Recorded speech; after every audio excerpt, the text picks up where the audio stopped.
Come down. Ooh, you make my high come down. Always tripping when you come around. Never have to cut you out like right now.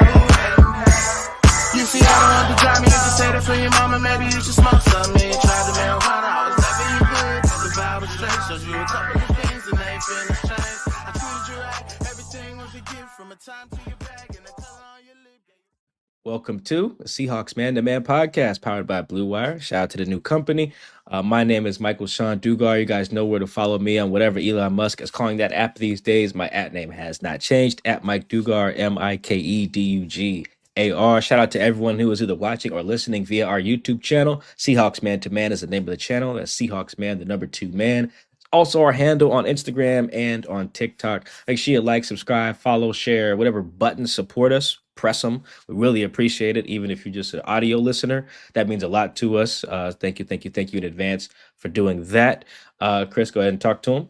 What is going on, everybody? You can follow me on Twitter and Blue Sky at CKIDD206, and that's CKid206.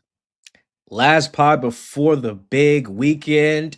2025 NFL draft kicking off this weekend. We want to squeeze in one more guest to talk about the most important position for the Seahawks. So welcoming back to the Seahawks Man-to-Man podcast to preview the draft one last time before it kicks off is senior writer at The Athletic, Nick Baumgardner. Nick, welcome back to the Seahawks Man-to-Man podcast. How are you?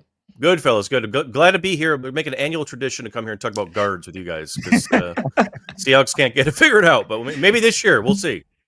Maybe this will be the year. Yeah, this is our annual visit with Nick to talk about how we can fix the Seahawks offensive line. It's rough every year. John Schneider is trying. He's throwing resources at it. He's I don't know how much you were following, Nick, but John did a lot of press this offseason, like really trying to explain his process, like making it clear, like, guys, I'm trying, but most of these guards suck. So I'm not going to throw money at average guys.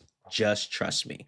And it's like that just trust me part is where fans are getting real close. Like when we're in draft day in a movie where they're all outside the Seahawks GM with picket signs. They're one off season away from showing up outside. Yeah. So hopefully this is the year that he gets that right. So let's talk. I'm of the impression, I'm sure Chris would agree, that the key to a successful draft for the Seahawks this year is upgrading the trenches, both sides. Like if you don't come out of this draft with better players there, again, fans will be outside, tiki torches, pitchforks, whatever people protest with these days. So we're going to focus on the trenches today. Just so broadly, Nick, is this a good class in the trenches, both sides of the ball, when I ask that? Well, yeah, I mean, it's not bad. I mean, I think that it's not a great offensive tackle class, which isn't a problem for Seattle. But a lot of other teams addressed that last year. I think this is a decent interior offensive line class. It's solid. It's not the best we've ever seen, but it's solid. And then on the other side, it's a very good defensive line, defensive tackle, and edge class. So, I mean, it's really deep defensive tackle class, one of the deepest in quite some time. Defensive tackle and running back actually might be the best positions in the whole draft. And then edge is also pretty good too, with especially the guys at the top end. So not a bad year to need a guard or a defensive tackle or any of that stuff. If you're in the offensive tackle market, you might be screwed. But the interior guys, there's a lot. And there's also a lot of guys this year who can play multiple spots, which has been a thing that's been trending, towards this way for quite a while. So it's a good year, I think, for guard play in general. I was reading and I also heard that between the prospects 19 all the way through 75, it's pretty even. Have you been hearing the same thing regarding that? And how does that help the Seahawks when they're looking for players in the trenches? Yeah, I think it's actually even high. I would even go higher. I think after 12 or 13, it becomes pretty similar. Like this is just not a top heavy class at all. There's probably 12 or 13 guys in this class that I can think of that are going to have first round grades for pretty much every team in the league, and I wouldn't go further than that. So that's a pretty low number, but it's also like that's when you say that, people immediately think, well, it's a terrible draft, and it's not a terrible draft. There is a lot of ability here. There's a lot of talent on the positions that the value chart doesn't love, like we said, running back, tight end, some of these other classes. And then the rub, like you said, is those mid-round guys, like a lot of the second-round guys, a lot of the guys that are going to end up at the back half of the first are pretty similar. So it's all going to depend on, your own board, what happens in front of you, like where the quarterbacks go off, like who decides to pull the trigger early on that. And if that happens, you could start to see some talent sliding down, like we've seen in the past too. Like if you're in the middle to late of the first round and a bunch of quarterbacks go, a couple tight ends go, you've got Gene T off the board, then suddenly we're saying, okay, well, there's still really good linemen here. They're still on both sides of the ball. I think there's going to be a lot of good defensive tackles for everybody in the first 2 rounds or 3 rounds, really. If you don't get one and you need one in those first 3 rounds, then that's kind of on you. So I think that for a team like Seattle, there's not a lot of teams in front of them that sort of have the similar needs that they do. I don't think that that's, it could very well be a situation where like the best guard on the board is Tyler Booker. And I can't see him going before, they pick there, at 17, 18, whatever it is. So, on you go with that. But like the rub of that is that do you want to take him there or do you want to wait a little bit and see if you can get one of these other guys? Because they're kind of similar. The differences aren't, super, super heavy. Like if one guy's better in a certain area, he's probably not in another, with another guy. So a lot of guys with some rougher edges that need to be rounded out, I think, this year in general. The Seahawks do have the 18th pick, and I'm curious, from your perspective, Nick, who is your highest ranked offensive line or defensive lineman that you would say, I'm pulling the trigger on this kid because he can help our offense and or defense? So for me, I think that, it depends on who's still hanging out there, but I think that the tackles will be gone. And I think that Tyler Booker, we mentioned earlier, is the guy for me. Him or Gray Zable are probably my 2 favorites. Booker is not one of the versatile guys. He's probably a guard only and maybe even like a right guard only. But physically speaking, he is the best people mover, the best run blocker in this draft. And I think he has the potential to be an elite run blocker, a star possibly for a long time. Not the quickest guy in the world, but also, like I'm saying, like if he's a front side guard on the power side of the formation and you're not asking him to pull a bunch, you're just asking him to wall people off and be a bully. I think he's the best in the class. And he's only a junior. He's barely 21. I think he's down to about 325, somewhere in there right now, or that's what he was at the combine. And he played when he started at Alabama. He was a true freshman starter there for Saban, which doesn't happen often. And he was 350, I think, when he came in. This is a big, big man with like big arms, giant hands, a lot of power in everything in his whole body. If you have good tackle play and you have a guy that can help him on the edge, I think this could be a really possibly dominant guard in time. So I think he's a good fit there. I also, like I mentioned, Zabel, who is really fun. He's a really interesting guy. Obviously dominated at a lower level at North Dakota State, but I think it's going to translate well into the NFL because if you look at his, he was a tackle, guard, and center, did everything in college, was at the Senior Bowl and was dominant, was maybe the best lineman at the Senior Bowl in terms of individual wins, and then wins in 7-on-7 or 11-on-11 and all that good stuff too. And just a guy who's really, really smart with an elite work ethic. I actually spoke to him a couple months ago. He is an active farmer guy. I mean, he runs a farm still. He ran one throughout college, long time family farm. He's like a 4th generation farmer, and he's going to continue to do it once he's in the NFL, like in the offseason and stuff. Like he just works his butt off, is a guy that, had no problem switching positions no matter what it was all throughout college. Probably an interior only guy, but he's a center or guard. I think he can do either or, whatever you need. And just another guy who I think would come in and help change your culture, up front and really help everybody around him.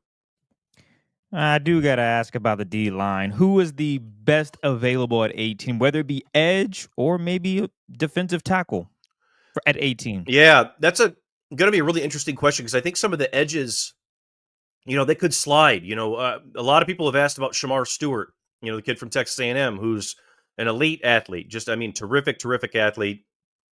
6'6", 270, ran a sub 4.640, 40-inch vert, all this good stuff. But he was like really low on the production. Played in a heavy rotation there at A&M, but also has a lot of things that he needs to work on. If he slides down and he's there in the teens, which I think he could be, he could also be gone at 10. But if he's there in the teens, then that's a heck of a steal right there. And I think that's a guy that might be, best available. Mike Green is another one who, an elite athlete, terrific play in that Micah Parsons mold almost, where he can move around, play off the ball, and then play on the line of scrimmage, all that good stuff. But also a guy who's got off the field issues. He's had 2 sex assault complaints against him. Wasn't charged for anything, but there's going to be a lot of homework done on him. Another guy who's probably a top 10, top 12 player in this draft that could slide down. So we'll see. Also, like Donovan Ezeiruaku, we'll go with Mike, right? Ezeiruaku from Boston. Yeah, let's go with that. Yeah, like him a lot. I'd like him better than I think a lot of other people do. I think he'll be there maybe in the end of the first round for teams, but I think he would be justified in the late teens, early 20s, somewhere in there like that. Defensive tackle wise, the guys that'll be left, I think Derrick Harmon is maybe the best bet there for a team. If they can get him to slide down there, I think Harmon is a guy who really only had one dominant year in college, but it was, for whatever reason, didn't play much at Michigan State and then transferred to Oregon and was just awesome last year as a guy who's just a big guy, 6'4", 315 with terrific length, really good mover, played inside, played nose tackle, 3-tech, and edge last year for Oregon, and just a really good player who can chase the ball down, get pass rush, check off a number of boxes. I don't think you ever have to take him off the field. So for where they're sitting, I think he would be the best bet if he can slide down there. Beyond that, it starts to turn into the Kenneth Grant, Walter Nolan conversation, and those guys are really good athletes, but there's also, I have questions about their consistency, some work ethic questions there with Grant maybe, and they're just young. So I think those guys need to grow up a little bit more too. But Harmon would be my favorite there if he's still available. It's 18. We'll dig more into those into some D-line guys. I want to stay with the O-line because I think you're speaking Seattle fans' language right now with Gray Zable. He has become the guy. If you want to ask a Seahawks fan, like a Seahawks fan who's deep in the weeds, particularly on like Seahawks Twitter, it's Gray Zable. If your mock draft does not have them taking Gray Zable at some point, they will yell at you, which I find just a fascinating part of the pre-draft experience. Because in, let's say, November, how many Seahawks fans could name you Gray Zable? Hell, maybe even on January 1st, how many Seahawks fans have heard of this guy or watched any North Dakota State? But I think you're speaking a lot of people's language there with him. He's, like you said, played left tackle at the Senior Bowl, was doing a little bit of everything. Ideally, where would you like to play him in the NFL if you're the Seahawks? They need guard, need center. Which spot would you like him at best, you think? I think he's a center long term, but I do think that if you wanted to try somebody else out for a minute and say, hey, we need you to play guard, he could do it. But I do think long term he's a center. I think he'd be more valuable there just because of his football IQ is very, very good. And it's more than, he's got the double whammy. He really does. He's a son of two athletes. His dad was a coach as well. And he's just one of these kids that grew up in the middle of nowhere and is just an awesome athlete. He was like the best football player, baseball player, played soccer, played basketball. My favorite story about him is he played for a very good high school there in North Dakota who won a bunch.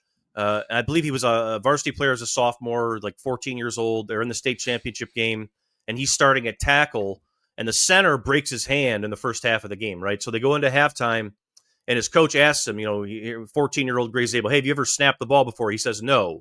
And they say, okay, well, you got 10 minutes to figure it out, and we're going to go back out there, and you're going to be the center.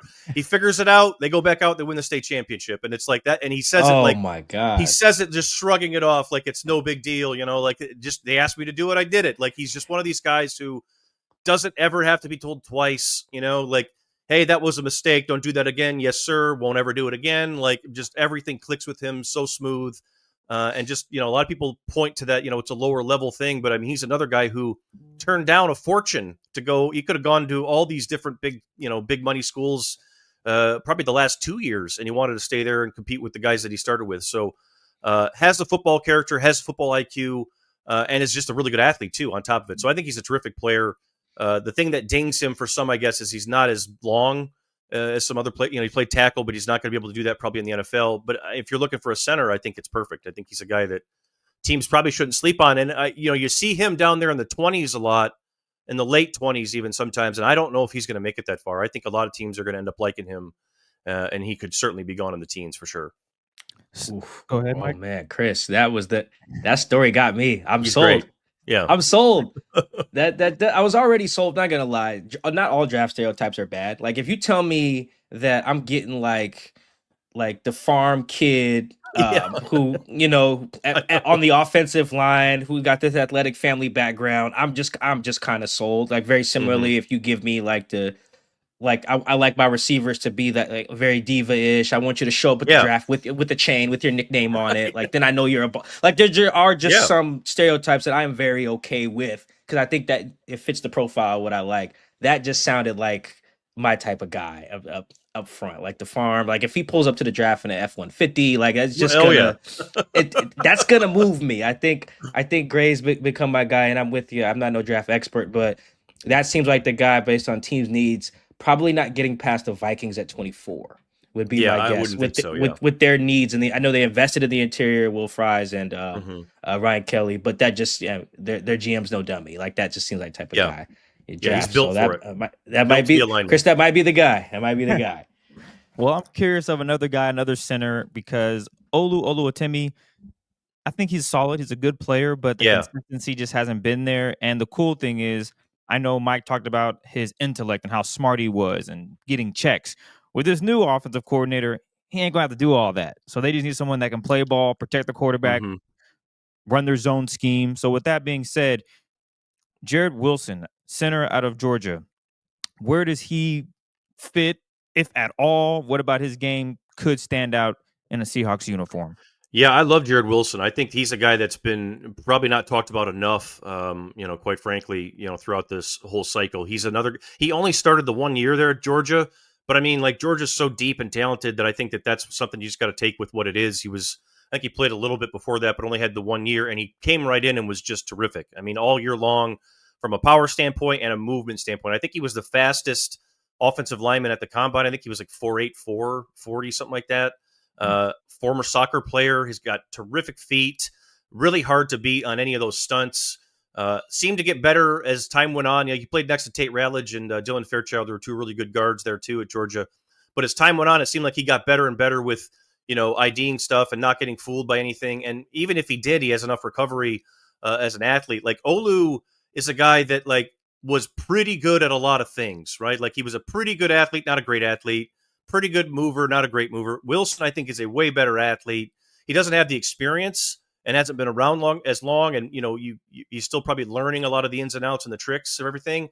But as an athlete and from a power standpoint and everything else, like he's got all of it. And then really the big thing I think that sets him apart is his ability to move his feet. He was really good agility scores at the combine as well.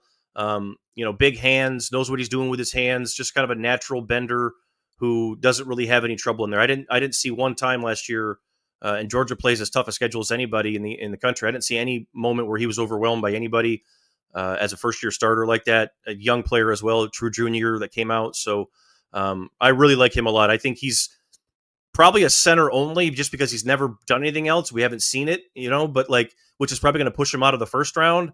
But I've even talked to some people who are like, this guy's a borderline top 30 player in this class for me. Like we said, I mean, it varies so much that I have a hard time seeing him slide out of the second round. And if he did, it would be a heck of a pick for somebody because I think he's a really, really good player who, I think Dane had him 21 miles an hour on the GPS, which is ridiculous for an offensive lineman at 312, whatever he is. So really, really fun player. And I think a guy that's probably underrated by a lot of people here.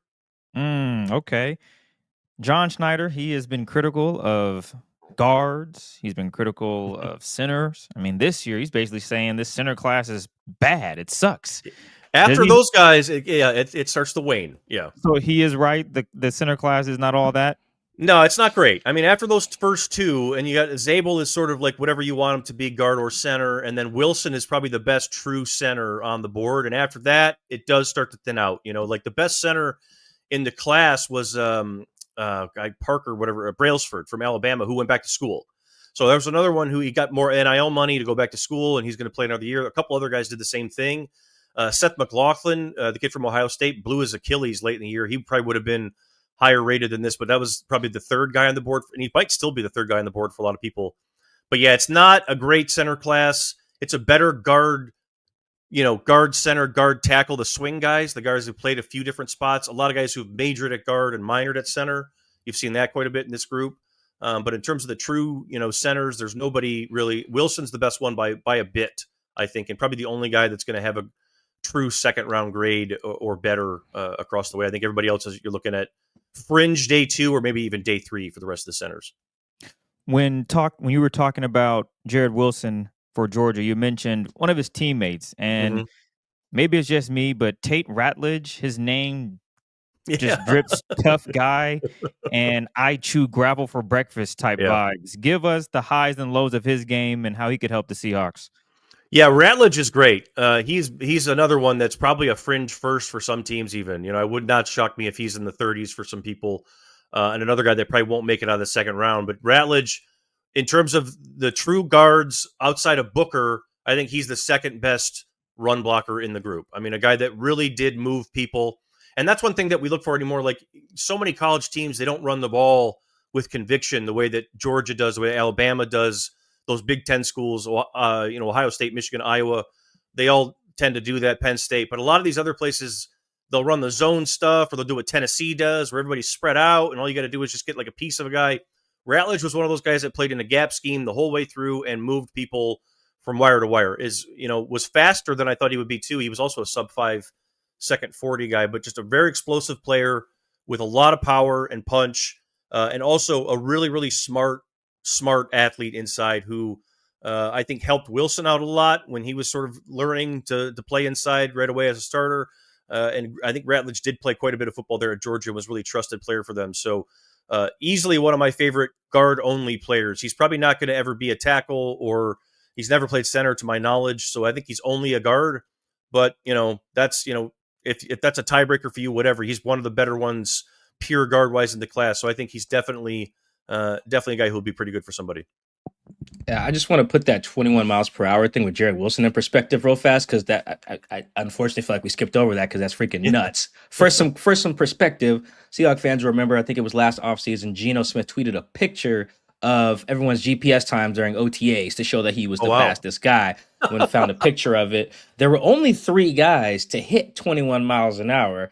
Jackson Smith and Jigba, Reek, and Geno. Just to kind of show that Jared Wilson hitting that. I don't care. That doesn't matter that much for a center. You don't need him sprinting. Yeah, man. But god damn.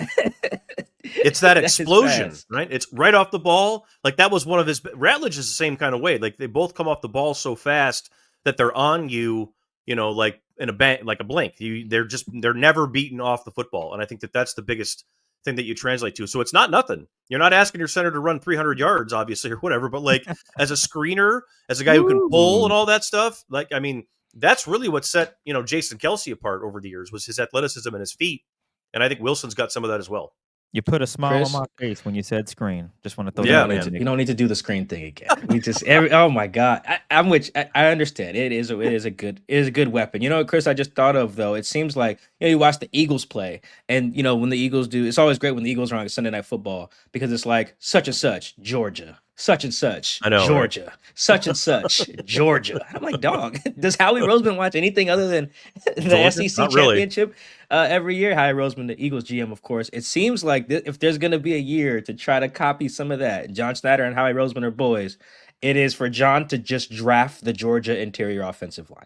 Yeah, go ahead. Wouldn't hurt. Take Tate. Take Jared. Who's the Fairchild? Fairchild. Yeah, also a good player. Yeah. Yeah. Just take all of them.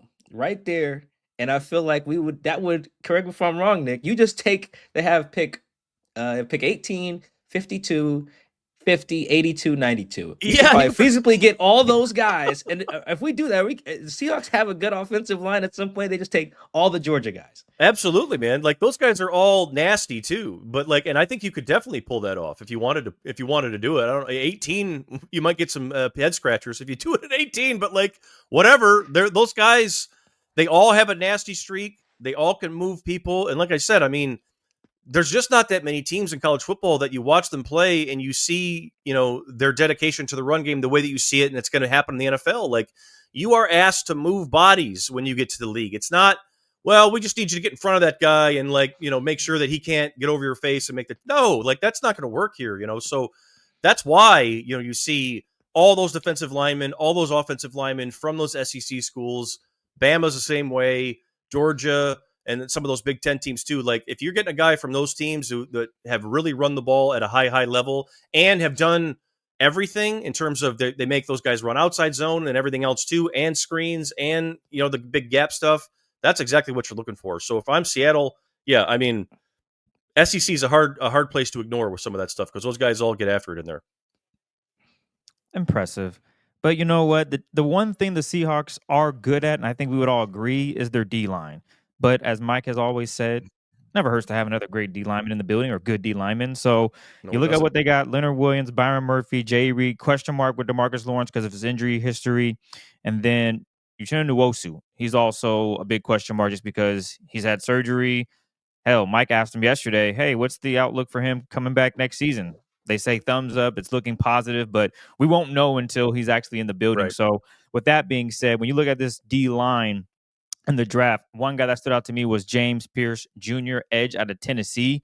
Where does he rank on your board, and what do you like about his game and dislike? Yeah, it's really interesting in terms of pure talent, just ability. James Pearce is a top 20 player in this class. In terms, as an edge, as a pass rusher, all that stuff. I mean, he was a 22, 23% win rate guy the whole way through at Tennessee. He's 6'4", 245-ish. He's a little bit light, but he's got really good length, and he's just really, really fast, really explosive. I'm trying to think. He ran a 4.47 40 at the combine at 245 pounds, which is pretty crazy, right? So, I mean, he's got a lot of juice, no question about it. The issue with him that you hear, and it was all over the place, anybody you talk to at the combine, is that it was hard for the coaches there to coach him. He was not very coachable. Not a kid who's had off the field issues or anything like that. I mean, he might have, but I don't think there was anything that stood out. But I think there was a little bit of didn't want to do everything that he didn't think. NIL money might have gone to his brain a little bit.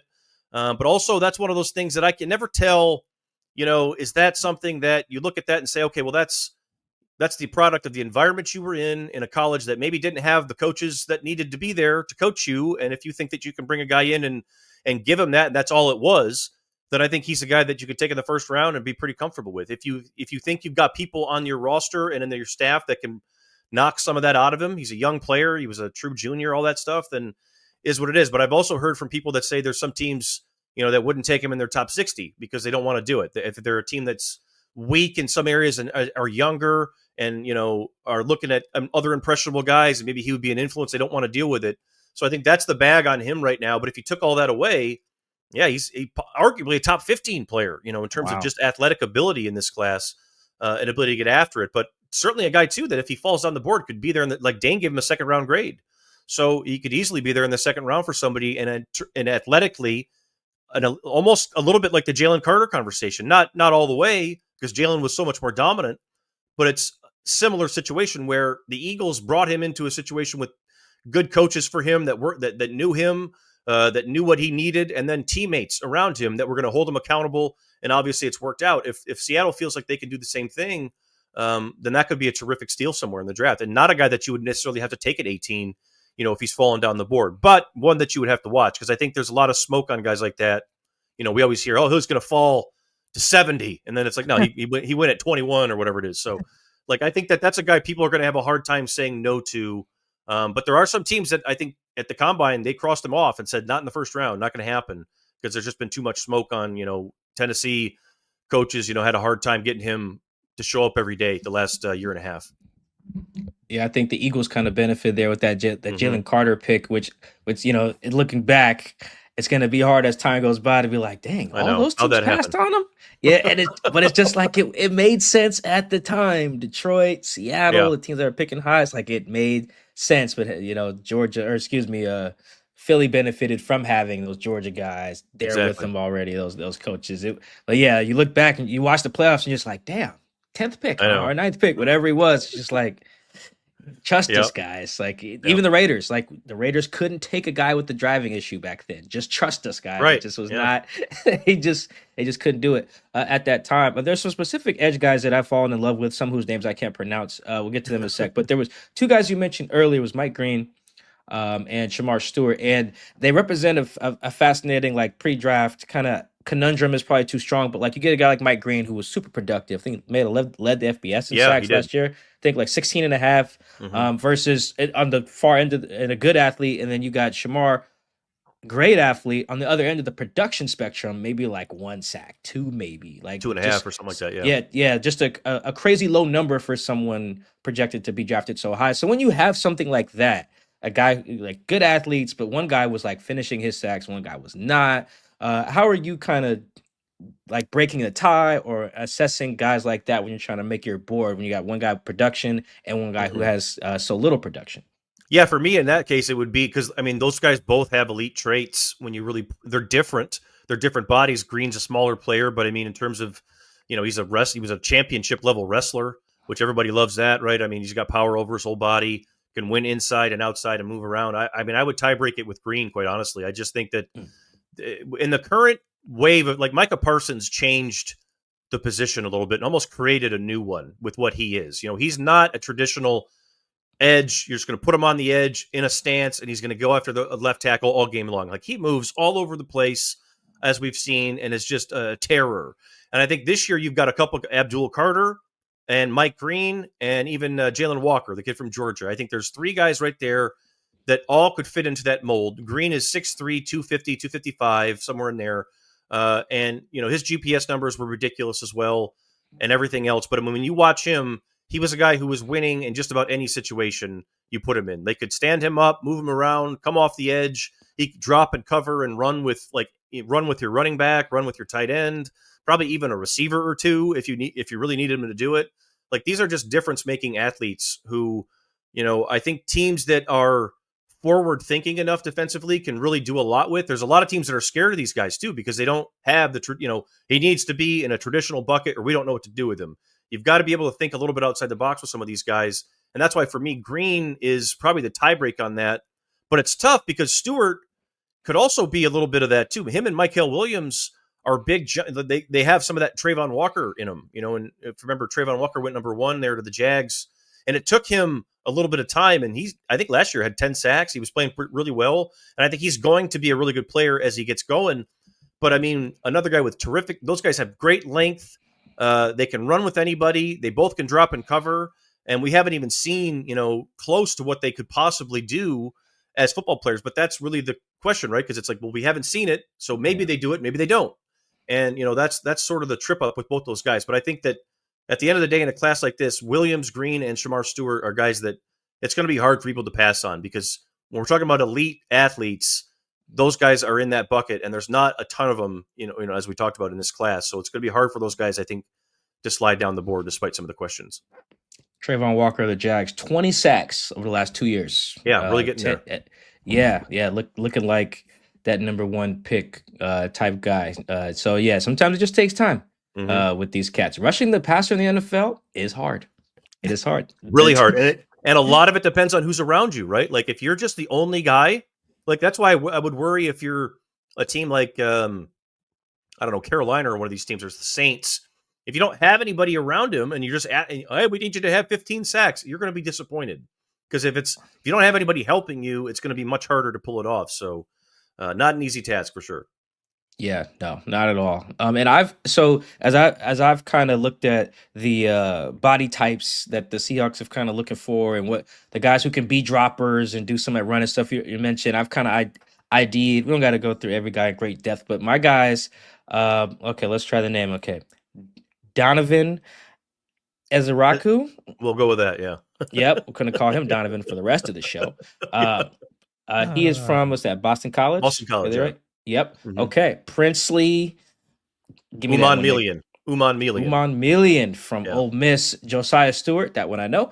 From Michigan, and Braden Swinson as LSU. They all, like, you look at all these guys. I'm naming guys who are all about anywhere from like 249 to maybe 262-ish. Similar arm length, athleticism, the stand-up edge guys. Like I found it. I found Mike McDonald's type. If he was on Tinder or Hinge or something like that, this is it. This is what it would look like. The edge guys. Of those guys, they look like they're going to be projected on different rounds of the draft. Maybe Donovan up top, maybe Braden somewhere down. He can go all the way around 4, according to Dane. Of those guys, who do you like maybe the most out of that? Is it you have a guy out of that little 4-pack that I just named? Donovan Ezeiruaku is a really, really fun player. And I think that there's some other guys like Josiah Stewart and Swinson are probably more explosive than him. But Ezeiruaku's got way more tools in the tool belt. Like he's probably the most polished, like in terms of move set and all that stuff, of maybe anybody in the group. I mean, there's a lot of guys that are light on experience in this class, but if you watch him, He's one of these guys that watches a ton of tape of other players, of a lot of NFL players, and tries to take and borrow. Everybody watches Von Miller and all that stuff too, but there's a lot of other guys that he rattled off at the combine that he's studied. Guys that look like him, guys that don't. Bigger bodied guys, smaller bodied guys. Knows how to work his hands, knows how to work a move, and is just a really durable player who played a lot of football and was on the field for them at all times. And has enough length with the 6'2". A lot of these guys, like you mentioned, they have that natural leverage. They're 6'2" and under, but they've got like 34-inch arms. They got really good length to get under people and make things happen. And he is definitely one of them. I think he's a guy that you could take him and put him out there and leave him on the field on rundowns and be okay with it. And then, obviously he's going to be, making his money on third down as well. The other guys, Swinson and Stewart, are two really fun ones there that I think will be there on day 2, maybe in the third round somewhere, maybe even a little bit higher. We'll see. But like Stewart is, I think, barely 6'1" and 250 pounds, but like he is all gas off the corner. It's just like nobody really in this class. There are very few guys that can bend and get around the corner as fast as he does. That's really all he was at Michigan, was just they just lined him up and said, go after the quarterback and go get him, and did it quite a bit, did it really well, had some pretty crazy win rate stats at the end of his run there, and also a guy who could play some of that Sam linebacker and drop back into coverage. Same thing as Swinson. Like those guys, I think, you can drop them on first down if you're in a passing situation, whatever it is, and then you can also be confident with them on third down. I think those guys are really good, like even if you were able to get like another big guy on the other side of him and have those guys as kind of the cleanup, the DH pass rushers, if you will. Those guys are really fun with that, and I think they would qualify there for sure. I think something selfishly, Chris, I just was realizing I was doing this when I was making my big board the other day for the Seahawks, is that like we were talking about with the SEC, like sometimes you just take some guys from Bama, take some guys from Georgia. It's probably going to work out because that's, how it goes. And in the Big Ten, there's a few positions that are like that too, an Ohio State receiver, an Iowa tight end. I feel like I'm just trying to talk myself into the Seahawks finally getting someone in the trenches from Michigan. I just feel like it's got to work eventually. And it just kind of hasn't, like we talked about Olu's a Michigan guy. They have Mike Morris as well. That's right, yeah. Another Michigan guy. So I'm like, I feel like it's got to hit. When I watch Michigan, I'm just seeing good trench play, just generally, very similar when I watch the SEC. I'm like, it's got to work. I feel like that was why when I was watching Josiah Stewart, I was like, yes, here's my guy. Here's my Michigan guy for the draft. I just feel like that it's got to hit eventually because it look like they're just too well coached up there.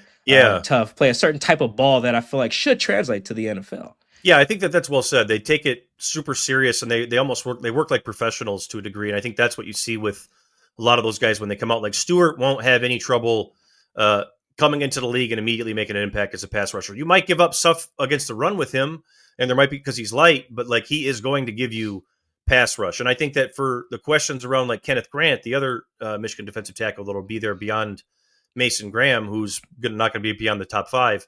But same kind of thing. It's like those guys have been coached very well. They've been put in all situations. They've been asked to 2-gap. They've been asked to do different things. So you're not going to really surprise them, I don't think, when you get them to the next level. And that's why they're usually pretty popular picks. Yeah, well said. And they're going to Mike McDonald. Like it's got to right. He knows a lot of them. Yeah, right. Yeah, I'm like, come on, man. It's gotta work. That's very similar to how I feel about like what Howie Roseman doing over there in Philly. Just you know what? Yep. If you played at Georgia or Bama, I'll give him a shot. Like what's the worst? Go with what you know. Yeah, like what's the worst that could happen there? And it's working out. So I think there is something to that. Yeah, Kenneth Grant was someone I was looking at, kind of for the same reason. Not for the same reason. These guys are not just. I'm not just watching the scouting the helmets. To be clear, everyone listening, that's not the case. But I mean, there are just certain teams. You watch college football. There's like, what would you say, Nick? Like probably 8-ish teams just playing on a certain tier. Absolutely. Just generally speaking, year to year, especially in the lines. Yes, especially in the line. Yep. Yeah, that's really where, if there's any argument, if you're just tired of seeing blowouts in the college football playoff, that's where you start your argument. Is that once you get into a certain spot, there's weight classes, basically. Oh, yeah. That's well said. Yeah, weight classes. Yeah, so I like that. No matter what the NIL, no NIL, it doesn't matter. America only produces so many teenaged fat kids, and they're all going to about 9 schools. Yeah. There's only so many like 280-pound wrestlers that can go around. And that's like what all these guys are, like they're all giant guys who are like, oh, you used to wrestle? Well, you can play at Bama, Georgia, Penn State, Ohio State, or Michigan. You'll be good to go. Yeah, you'll fit right Texas. in. Yeah, Texas, that's it. These Oregon guys only go to like recently, yeah. nine schools. Yeah. Oregon as well. Let's talk about Walter Nolan and Derrick Harmon. There Walter from Ole Miss, Derrick from Oregon. Two guys who maybe they're in the late first, potentially for the Seahawks. Their defensive tackle, as Chris alluded to earlier, not a huge urgent need per se. You got Leonard Williams, you got Jaron Reed, you got Byron Murphy II, you just drafted. But John Snyder just told us on Monday, we just want to take, quote, darn good football players. And I feel like, Nick, if I'm watching Nolan, I'm watching Harmon, I'm seeing darn good football players, right? Yeah, absolutely. I love Harmon. I don't think he's going to be there for them in the second round. I think Harmon might be a mid-first round guy when it's all done. We'll see. We'll see how he slides. But Nolan is another one, too, that's really interesting. Him and Kenneth Grant are kind of in similar boats. Nolan was the number one overall recruit, I think, 3 years ago. 5-star went to A&M and then transferred to Ole Miss at the end of his career. Had a much better close to his career than a start. He has ridiculous flashes. Like, he will have Jalen Carter level flashes on his tape, but you really got to dig for him because everything else will be kind of like, well, that's not, what happened there. You look so good on this one, and then you come out and a couple plays later, you're standing up and you're kind of leaning and all that stuff. So it's not consistent yet with him, but like Kenneth Grant and like even Harmon to a degree, they're young players. He's under 21. I think he's barely 21.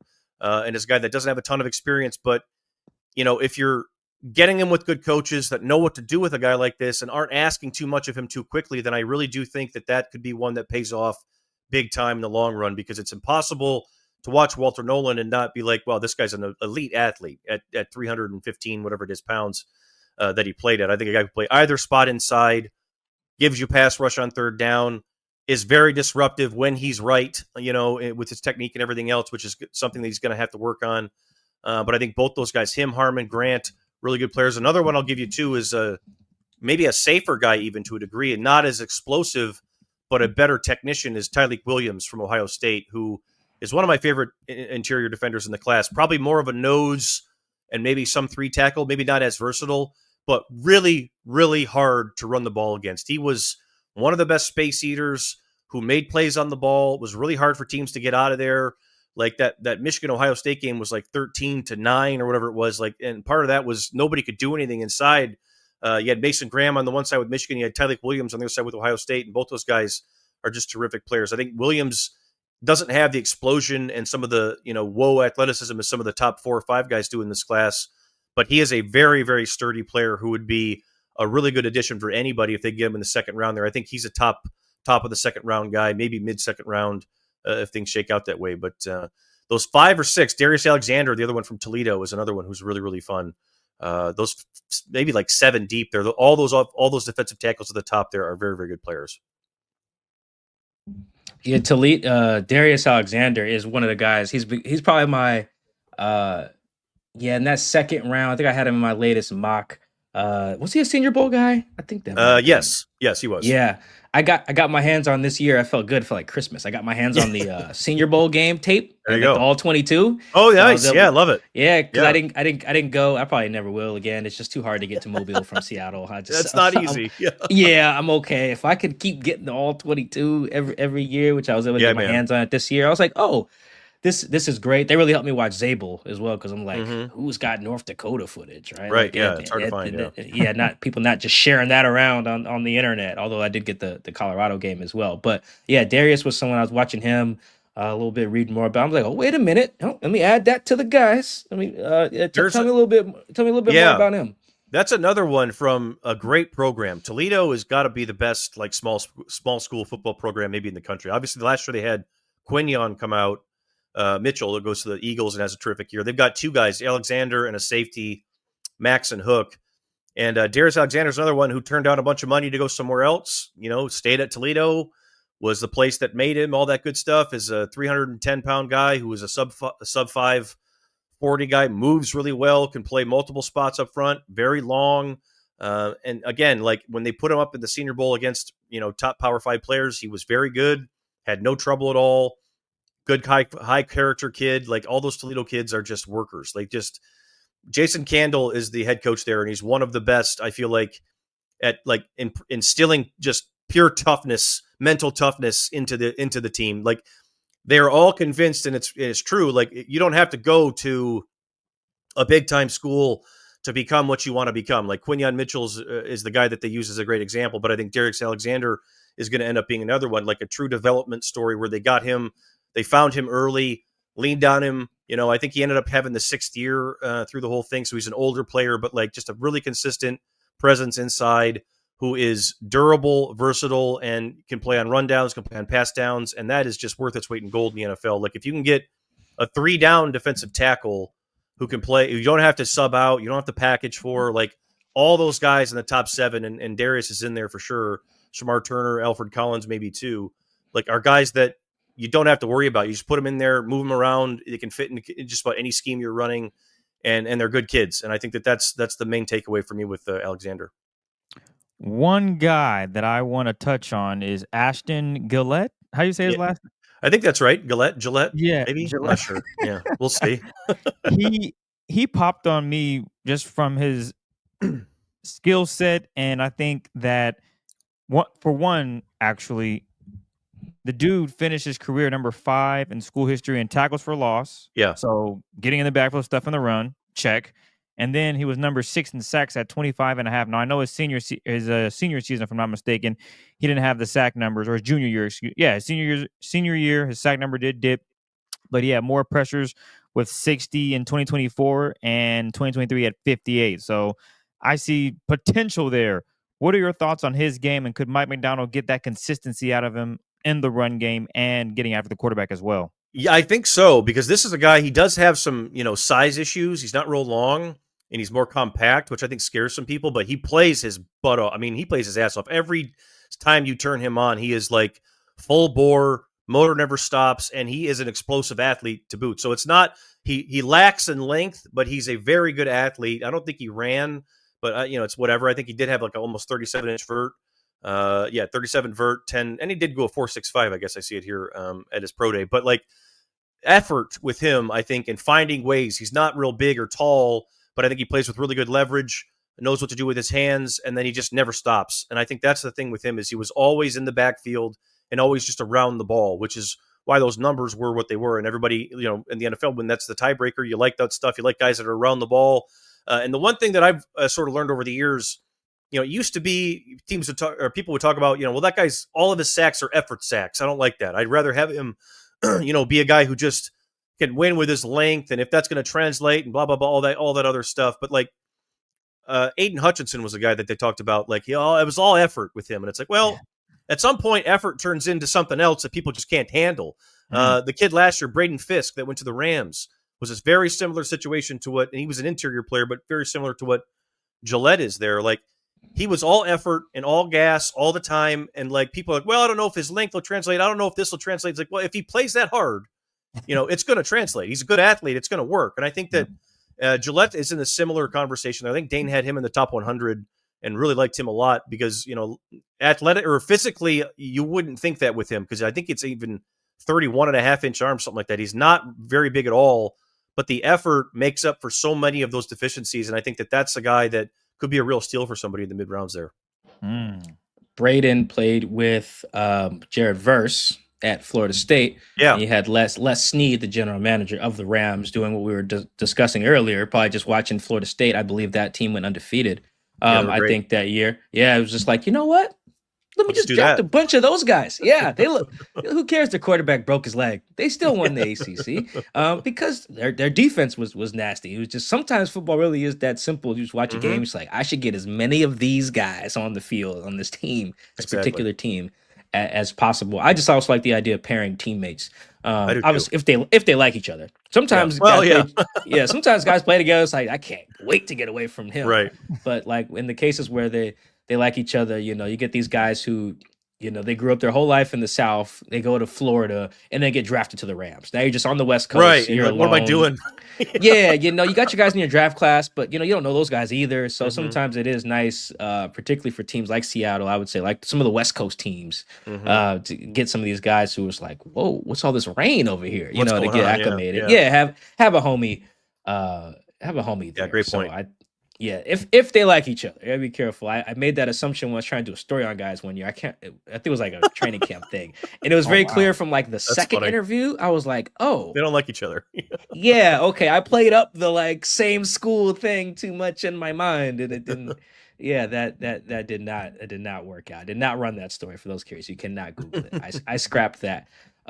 Chris, I think we have fixed the Seahawks again. I think we How succeeded. about it? Every year we bring on Nick and we fix it. It's I just know, right? John decides not to watch or listen to our pod, and then when he's like coming back and doing a year later talking about the offensive line and the defensive line, it's like, oh, we have a guy named Nick Baumgardner. I don't know. Maybe read his stuff every now and then. We gotta listen up. Yeah, right. Yeah, For come He sure. did on. take Olu. He did take Olu. He I'll did. give him- Yeah. And you know what? The I- screen game was a little better, Mike. How about that? Yeah, Olu's not bad. You know what? Chris had asked this Nick earlier in the show because John did come out and say to us at the owners' meetings. He was just like, "How do you feel about Olu and Jalen Sundell, their other center?" Mhm. It's like, hey, you're gonna bring in some center competition. John was like straight up. It's like it's probably gonna be hard to find guys better than Olu and Jalen. This center class is not good. So we'll see. That can be fatal last words there. He just passes on Jared Wilson, and Jared Wilson's a stud, and they're all Right, looking at John exactly. like, huh. What are we doing, man? So so we'll see. John makes these declarative statements sometimes. Last year he thought that they got the best defensive player in the draft, right? Byron Murphy. And then Jared Verse goes three picks later or whatever, Yeah. and it's like, oh well, buddy. yeah. Yeah. It's like, well, yeah, you thought you got the best receiver in the class in 2023. You got Jackson Smith and Jigba, and he's very good, but the Rams got Right. Puka. So it's Yeah. like, maybe they should change who you think is the best. Insert here. In the draft. Also, this last thing before we get out of here, Nick has mentioned it with a few guys. I really hope that the dudes who stayed at insert school here and turned down the money, hope they get the love for that in the pre-draft, Yeah. in their pre-draft evals, because I do feel like there's nothing wrong with taking the money. Like if you I was No, broke in no, college, absolutely. Same here. but it feels like the NIL, it is kind of adjusting how teams are evaluating guys, questioning whether their love Yeah. of football or whatever, their commitment to it. So whether that's fair or not is whatever, not the discussion I'm making here. But the point is, the guys who do turn it down, bless their hearts. I hope they get the love that they deserve, because you guys Google some NIL numbers. These guys are not turning down 50, 60 grand. No, it's These big guys money to in some move up. cases. Yeah, I think that's a fair thing, and I think that's a couple of years ago when it first started, a lot of GMs got asked that at the combine, and it was like it's just more information, and I think that they do use it as like what are you spending your money on? Like a lot of guys get asked how you're spending your money, and it's like, well, I bought 3 cars, or I invested it and I bought like a bunch of houses to invest in. I'm going to sell them off when I'm older. Real estate, you've got guys that have different ways of how they're spending it, how they're attacking, trying to go after it, and all that stuff too. And I think it absolutely, if you were a player that was driven by what's the best NIL deal I could find, and the scouts find that out, they're going to ding you for it. And like they're watching all that stuff. So I think it is a new layer of like information that they have. And yeah, when you talk about those kids from Toledo, like I think Toledo can pay them a couple grand, but they ain't getting enough to buy a new car or anything like that, or a new Right. house. And so it's a lot of sacrifice in some cases, and loyalty, and also like really good teammate. I think that's the thing too, is a lot of these coaches anymore and scouts and GMs, they want to go into these programs and they ask their teammates like about the player, because that's where you're really going to get a straight answer. And oftentimes that you find, like Quinyon Mitchell was the greatest example of that. Like he turned down millions of dollars to stay at Toledo, where they certainly did not give him millions of dollars.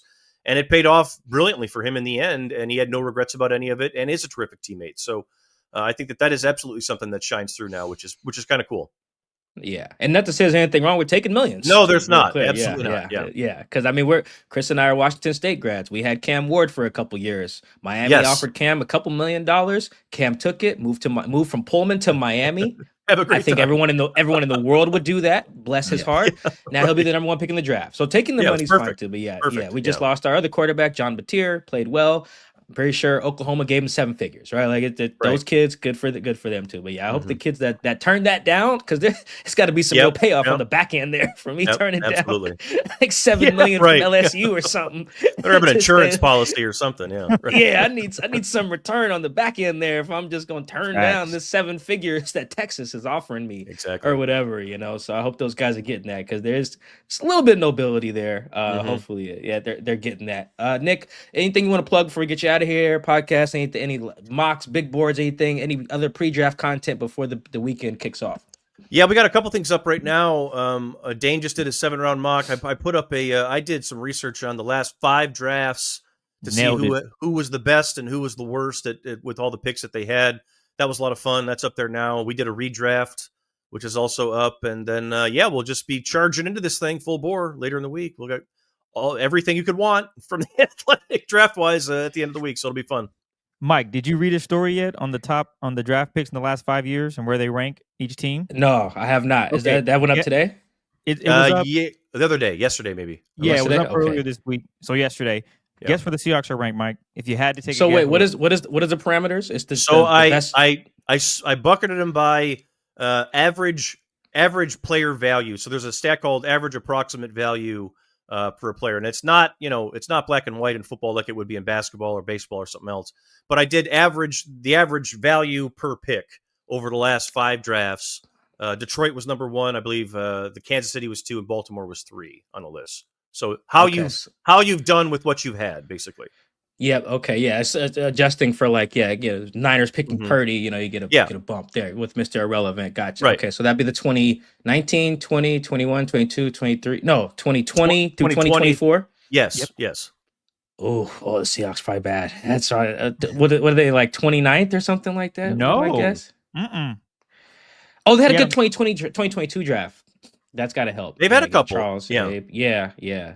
Okay. I'm not gonna spoil it. There we go. That's a good tease. Seahawks fans.